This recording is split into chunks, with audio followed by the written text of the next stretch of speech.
Welcome to Perspectives in Adventist Education.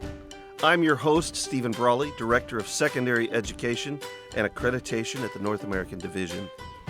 Adventist education started in the late 1800s and has grown to operate programs from early childhood, elementary, secondary, and university levels, becoming the largest Protestant private school system in the world. Our graduates have become prominent thought leaders in all fields. Yet, few outside of the system know who we are and what we do. This series will seek out current voices to share how we are facing educational questions with an Adventist perspective. Let's join Levi Whitcomb, Associate Superintendent for the Office of Education at the Texas Conference, as he interviews Mindy Salyer about counseling for students, how and when to get started. Hi, my name is Levi Whitcomb. I'm an Associate Superintendent in the Texas Conference, and I'm here with Mindy Salyer. Mindy, tell us a little bit about you. Thanks for having me, Levi. I'm excited to be here. Yeah, so I am an Adventist educator too, like yourself, and my background is specifically in school counseling, and I also am a licensed mental health provider. Nice. Yeah. So your job has gotten busy the last few years. Right? Yeah, really picked up speed. Now, you've seen, I assume, an uptick in parents taking advantage of mental health. Is that true for Adventist families as it is kind of the general population? Oh, that's a great question. I would say in general, there's an awareness that there is needs for mental health for students, but there's still this hang-up, especially with kind of Christian population, our Adventist community, right, where mental health still has a stigma. Sure. And so it's really challenging to say, whoa, we've got this huge increase over here of students with mental health needs, depression, anxiety, right? They're self-injuring a lot more, all of these things.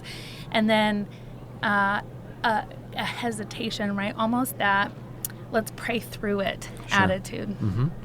So if you're an Adventist parent sitting out there and you've got a young person in your family, they're exhibiting some symptoms that you're not super happy about, when does that happen where you start seeking out professional help in addition to your own parenting and prayer? Yeah. Well, absolutely. For me, right, as a parent, prayer is always that key component, right? Like in anything I do, parenting or professionally, Jesus is the source, right? So I'm always frameworking it with a Christ-like vantage point, but I'm also being tuned into my kid. The story of Joseph I love for so many reasons, but we see a father who wasn't tuned in to his children and their needs. And so I think it's so important as parents to be tapped into what's going on emotionally, what's the dynamic happening with our kids, and is my child functional at home and functional at school? Okay, so functionality is a great example of that's something that we need to be attuned to. Are they functional within their classroom space, in their home space, when they're competing in sports, right? Those are the times when we can see some of those symptoms of some stress, some anxiety, depression. Yeah, 100%. And I think that looks differently for each individual child, right?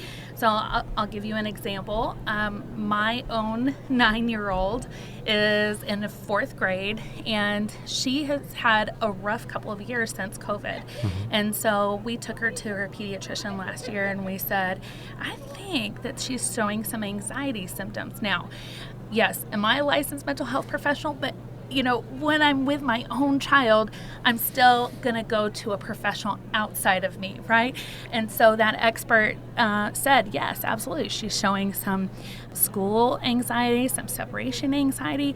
And so I think it's important to look for behavioral changes that indicate, okay, yeah, my child's functionality is changing.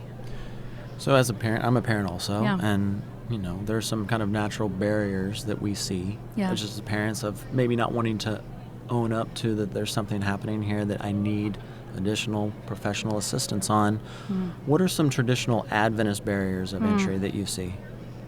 Yeah, I mean, us as parents never want things to go wrong with our kids, right? Yeah. But I think, too, we traditionally as Adventists have created a culture where we maybe don't always recognize feelings as being God-created emotions.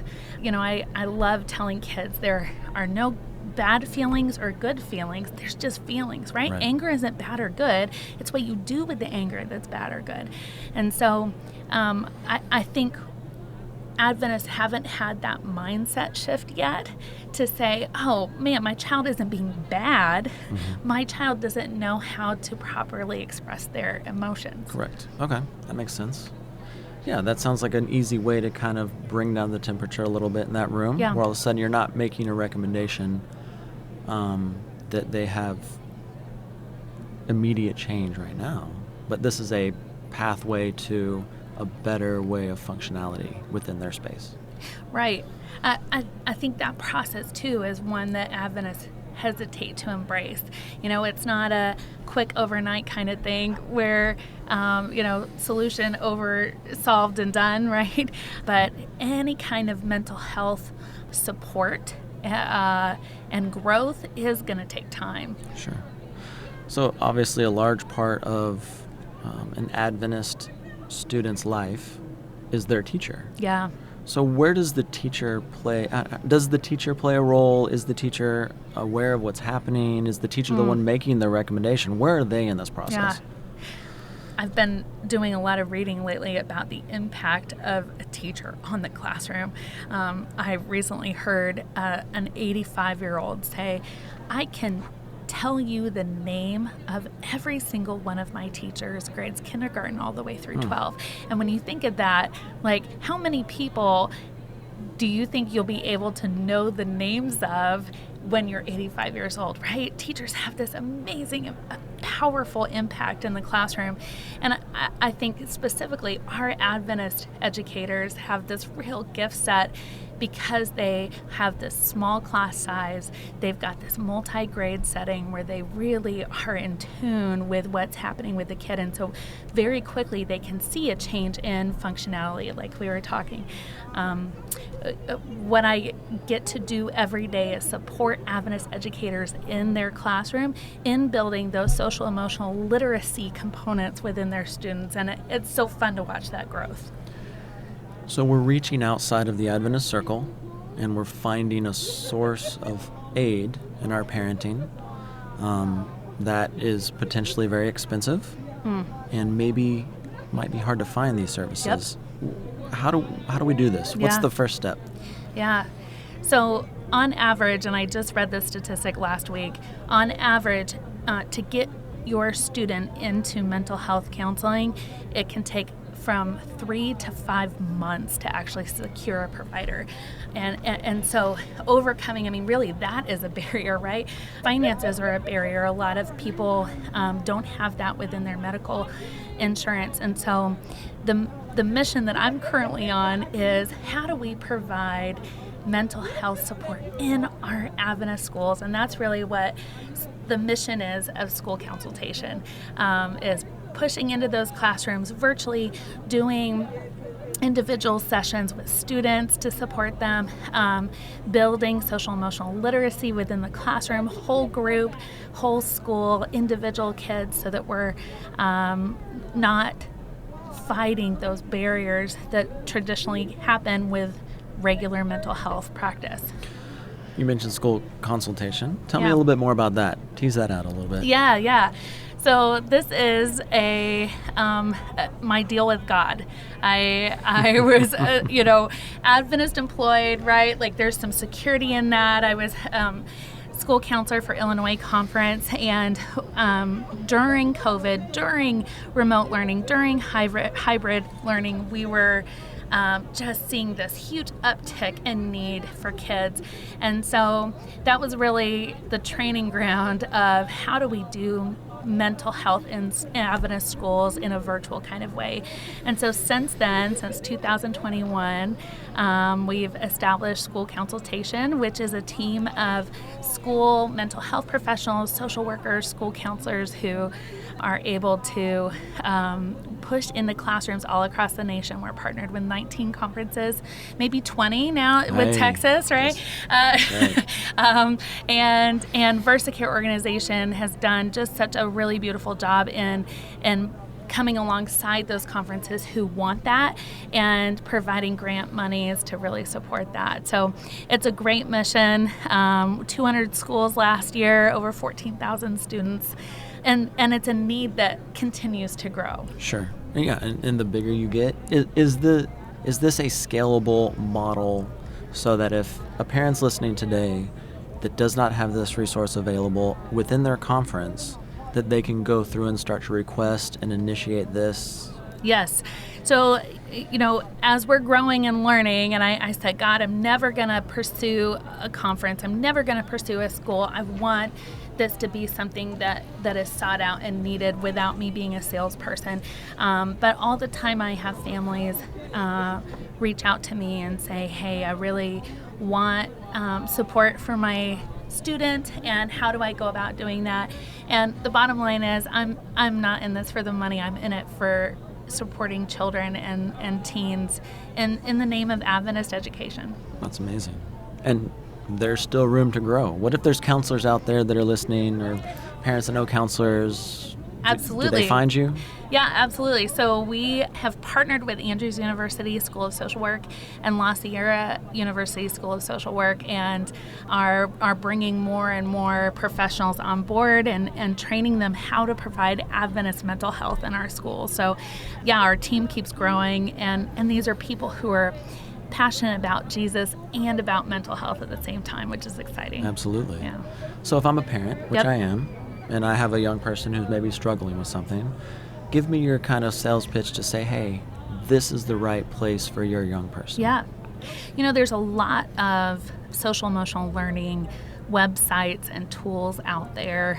And there are even some like Frenzy that are Christian based, but ours is a tool that is Adventist specific, uniquely Adventist. And so I think sometimes that can be a barrier in mental health too, where parents say, no, I'm an Adventist, and so I only want Adventist providers, and those are few and far between. And so what I love is that we're able to kind of reach across state lines because we're connected with NAD Adventist education. And so we can reach into homes, reach into families that way. That's amazing. All right, so I find you on the internet. I just Google you. Yeah, absolutely. www.counsultation.com. And we're counseling in a consultant model. That's kind of how we designed it. So counsultation.com. Amazing. I'll say one more thing is if families hop onto that website, there is an unpassword protected page specifically designed, it says for families, and it's a whole library full of parenting resources geared around Adventist mental health for their student. There are topics like recognizing depression in your child, building resiliency in your teen, managing anxiety in your student. So all of those different components, as well as just like parenting techniques within the Adventist values. My background's in teaching, and this is one of those things I hear and I say, yes. What are the three things that every Adventist educator does? They teach, they parent, and they preach. Yes, right? All three. Yep. So I feel like I do that every day. Yes, absolutely you do. Yeah, because you do that every day. Thank you. So it's right. All right, Mindy. Take a moment to talk directly to the parents listening about what you hope their key takeaway is to what they've listened to so far. Yeah. You know what? This comes, yes, from my counselor heart, yes, from my Jesus lover heart, but mostly from my parent heart to other parents, moms, dads, grandparents, guardians, whoever, that you know your child best. And so you are the expert on your kid, and you're going to be able to see those functionality changes, those mood changes. And so I think just confidence in what you're seeing, what you're noticing, and then confidence knowing that there are Adventist-based tools to support you in getting your student mental health. It's out there. We want to love your kid and love you as a family. Absolutely. That's amazing. Mindy, amazing. Thank you so much for your time. Thank you, Levi. This is Stephen Brawley, your host. Thanks for listening. Join us again next time as we explore more perspectives in Adventist education.